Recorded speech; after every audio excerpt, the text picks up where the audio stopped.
दे धडक बेधडक आपल्या परिसरातील ताज्या घडामोडी, घटना, समस्या, विविध क्षेत्रातील सर्वदूर बातम्या पाहण्यासाठी लोकशक्ती लाईव्ह न्यूज चॅनलला सबस्क्राईब करा आणि नोटिफिकेशन मिळवण्यासाठी बेल आयकॉनला प्रेस करा.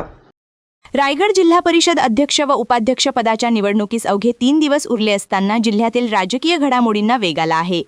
जिल्हा परिषदेत सर्वाधिक जागा जिंकणाऱ्या शिवसेना शिंदे गटाने महायुती टिकवण्यासाठी प्रयत्न सुरू केले असले तरी भाजप आणि राष्ट्रवादी काँग्रेसने शिवसेनेला दूर ठेवून सत्ता स्थापनेच्या हालचाली सुरू ठेवल्याने राजकीय समीकरणे गुंतागुंतीची झाली आहेत. अलिबागमध्ये विजय मेळाव्याची तयारी सुरू झाल्याने शिवसेना गटात मात्र अस्वस्थता पसरली आहे.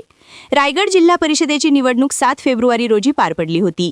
9 फेब्रुवारीला जाहीर झालेल्या निकालानुसार भाजपला 15, राष्ट्रवादी काँग्रेसला 16, शिवसेना शिंदे गटाला 21, शिवसेना ठाकरे गटाला 5 तर काँग्रेसला 2 जागा मिळाल्या. सर्वाधिक जागा मिळूनही शिवसेना शिंदे गट सत्तेपासून दूर राहण्याची चिन्हे दिसत आहेत. निकालानंतर राष्ट्रवादी काँग्रेसचे प्रदेशाध्यक्ष सुनील तटकरे यांनी भाजप राष्ट्रवादी एकत्र येऊन जिल्हा परिषदेत सत्ता स्थापन करणार असल्याचे जाहीर केले होते. त्यानंतर दोन्ही पक्षांचे सदस्य जवळपास 15 दिवस गोव्यात एकत्र तळ ठोकून बसल्याने शिवसेना शिंदे गटाची कोंडी झाली होती. स्थानिक पातळीवरील चर्चेचे मार्ग बंद झाल्यानंतर शिवसेना आमदारांनी मुख्यमंत्री देवेंद्र फडणवीस, भाजप प्रदेशाध्यक्ष रवींद्र चव्हाण आणि विधानसभा अध्यक्ष राहुल नार्वेकर यांच्याशी संपर्क साधून महायुती टिकवण्याचे प्रयत्न केले. उपमुख्यमंत्री एकनाथ शिंदे यांनीही यासाठी पुढाकार घेतल्याचे सांगितले जात आहे.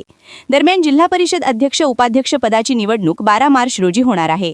अध्यक्षपद आपलाच होणार या विश्वासाने भाजपने आनंदोत्सवाची तयारी सुरू केली आहे. निकालानंतर अलिबाग समुद्रकिनाऱ्यालगतच्या मैदानावर भाजप राष्ट्रवादी काँग्रेसचा विजयी मेळावा आयोजित करण्यात येणार असून त्यासाठी भव्य मंडप उभारण्याचे काम सुरू झाले आहे. या मेळाव्यास भाजप प्रदेशाध्यक्ष रवींद्र चव्हाण, मंत्री चंद्रशेखर बावनकुळे आणि राष्ट्रवादी काँग्रेसचे प्रदेशाध्यक्ष सुनील तटकरे उपस्थित राहणार असल्याची माहिती देण्यात येत आहे. लोकशक्ती लाईव्हसाठी न्यूज ब्युरो अलिबाग.